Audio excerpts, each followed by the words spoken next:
Hi friends, आप लोग का फिर एक बार स्वागत है रोशन एजुकेशन टिप्स चैनल में। दोस्तों, आज का टॉपिक है कौन ऐसा देश है जिसे 4 नामों से पुकारा जाता है।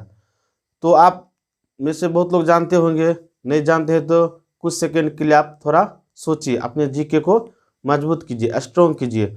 दोस्तों, उससे पहले मैं यह बताना चाहूँगा कि हम जिस देश में रह रहे हैं उस देश का नाम है भारत, और हमारा कर्तव्य है कि अपने देश की बारे में कुछ महत्वपूर्ण जानकारियां होनी चाहिए, अवश्य होनी चाहिए। हम जिस देश में रह रहे हैं उस देश की जनसंख्या कितनी है, तो लगभग 135 करोड़ है। उस देश की जनसंख्या लगभग 135 करोड़ है। अब यह बताइए कि इस 135 करोड़ में एक नंबर में किसका नाम आएगा, वह पहला व्यक्ति कौन होगा। यानी 135 करोड़ में जब काउंटिंग करेंगे शुरू में एक नंबर में किसका नाम आएगा। हाँ दोस्तों, एक नंबर में राष्ट्रपति जी का नाम आएगा। हम यह कह सकते हैं किसी भी राष्ट्र का पहला व्यक्ति राष्ट्रपति ही होता है। तो फ्रेंड, अगला प्रश्न है कि कौन ऐसा देश है जिसे 4 नामों से पुकारा जाता है। हाँ, और कोई नहीं, हमारा अपना देश भारत ही है जिसे 4 नामों से पुकारा जाता है। पहला है भारत। भारत नाम किसने दिया? महाकाव्य एवं पुराणों में इसे कहा गया कि भारतवर्ष का देश, यानी भारत माने राजा भरत के नाम पर ही इसका नाम भारत पड़ा। और दूसरा है आर्यावर्त।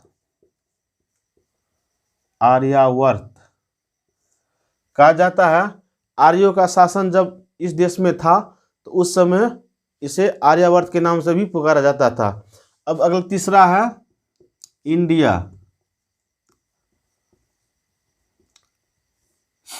इंडिया नाम यूनानियों ने दिया, यानी यूनानी लोग जब हमारे भारत पर व्यापार करने आए तो उन्होंने इस देश को इंडिया नाम से संबोधित किया, तब से इसका नाम इंडिया भी पुकारा जाता है। और चौथा है हिंदुस्तान।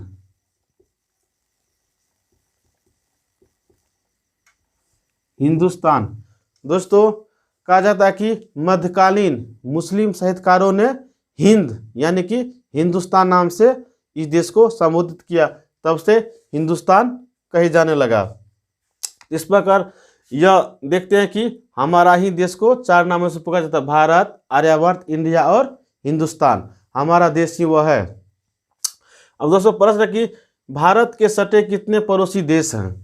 तो हम जिस देश में रहते हैं भारत, उनका भी तो मैंने पड़ोसी देश है। तो हम कह सकते हैं हमारे देश के सटे 7 पड़ोसी देश हैं। 7 पड़ोसी देश। तो 7 पड़ोसी देश में कह सकता हूँ, उत्तर में चीन और नेपाल, पश्चिम में पाकिस्तान अफगानिस्तान, पूर्व में बांग्लादेश और उत्तर पूर्व में भूटान एवं म्यांमार। ये 7 देश जो है हमारे स्थलीय सीमा से सटे हुए भारत का, ये सब देश पड़ोसी देश है। अब अगला प्रश्न, भारत कब आज़ाद हुआ? ये लगभग सभी जानते होंगे, 15 अगस्त 1947 को। 15 अगस्त 1947 को हमारा देश अंग्रेजों से गुलाम से मुक्त हुआ, तब से हम स्वतंत्रता की हवा में जी रहे हैं। तो दोस्तों, भारत कब एक गणराज्य बना?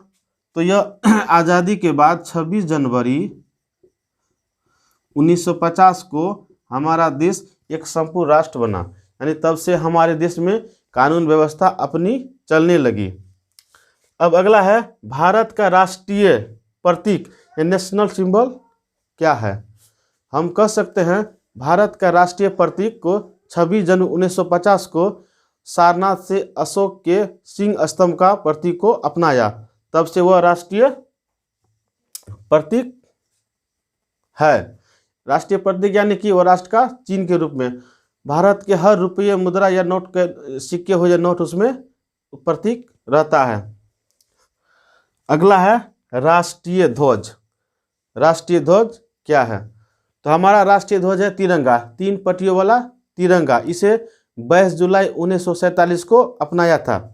और तिरंगे की बात करें तो यह 3 पट्टियों वाला रंग, यानी कि ऊपर केसरिया, बीच में सफ़ेद और नीचे हरा रंग, और बीच के सफ़ेद में नीले रंग का चक्र रहता है जिसमें 24 तिलियाँ रहती है।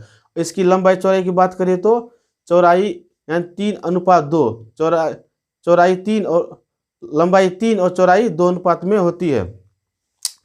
अब झंडे के रंगों का भी कुछ महत्व है। हाँ दोस्तों, हम झंडे में 3 रंग देखते हैं। ऊपर में केसरिया, जिसका माने होता है कि यानी कि शौर्य, त्याग एवं बलिदान का वह प्रतीक है। बीच में सफेद, जिसका होता है कि सत्य एवं पवित्रता का प्रतीक होता है। और नीचे जो हरा रंग होता है समृद्धि, यानी कि हमें पूरी तरह समृद्ध करने का प्रतीक होता है। यानी कि नीचे जीवन में समृद्ध रहने का हमें है। फ्रेंड्स, अब है कि राष्ट्रीय ध्वज को कब झुका दिया जाता है। हाँ दोस्तों, कभी कभी देश में ऐसा बुरा वक्त भी आता है कि हमारे राष्ट्रीय ध्वज को झुका दिया जाता है, यानी झुकना पड़ता है। जब वर्तमान राष्ट्रपति, प्रधानमंत्री एवं उपराष्ट्रपति का आकस्मिक निधन हो जाने पर इसे शोक के रूप में 12 दिनों के लिए झुका दिया जाता है, तथा पूर्व राष्ट्रपति, प्रधानमंत्री एवं उपराष्ट्रपति के निधन पर भी इसे 7 दिनों के लिए शोक के रूप में झुका दिया जाता है। अगला है, देश के नागरिकों को कब राष्ट्रीय झंडा प्रदर्शन करने का अधिकार प्राप्त हुआ।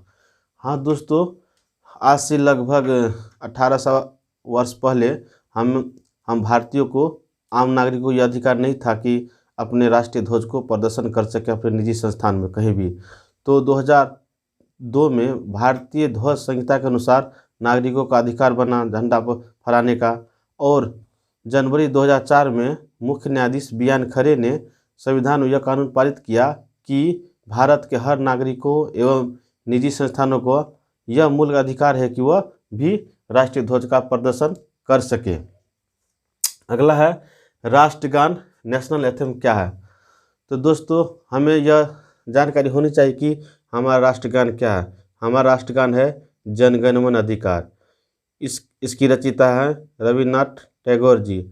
इसकी गायन अवधि है 52 सेकेंड। इसे 24 जनवरी 1950 ईस्वी को राष्ट्रगान के रूप में स्वीकार किया गया। अब है दोस्तों राष्ट्रीय गीत, नेशनल सॉन्ग। तो इसे 26 जनवरी 1950 को राष्ट्रीय गीत के रूप में अपनाया गया। इसकी गायन अवधि है 1 मिनट 5 सेकेंड। दोस्तों, हम हर नागरिकों का यह कर्तव्य बनता है कि अपने राष्ट्रगान और राष्ट्र गीत को कंठस्थ करें, यानी कि हमेशा याद होनी चाहिए। एक सच्चे नागरिक का यह अधिकार है। अब है राष्ट्रीय पुष्प, फूल क्या है, तो कमल। हमारा राष्ट्रीय पक्षी क्या है, तो मोर। हमारा राष्ट्रीय पशु क्या है, तो बाघ। हमारा राष्ट्रीय फल आम। भारत का राष्ट्रीय मिठाई जिलेबी। भारत का राष्ट्रीय वृक्ष बरगद। भारत का जलीय जीव राष्ट्रीय डॉल्फिन है। इसे 5 अक्टूबर 2009 को जलीय जीव के रूप में, राष्ट्रीय जलीय जीव के रूप में घोषित किया गया डॉल्फिन को। राष्ट्रीय खेल हॉकी है और राष्ट्रीय मुद्रा रुपया। दोस्तों, अगर हम सच्चे देश के नागरिक हैं तो हमें ये सब जानकारियाँ होनी चाहिए, क्योंकि एक सच्चे नागरिक का यही कर्तव्य है, अपने देश की कुछ महत्वपूर्ण जानकारियाँ होनी चाहिए।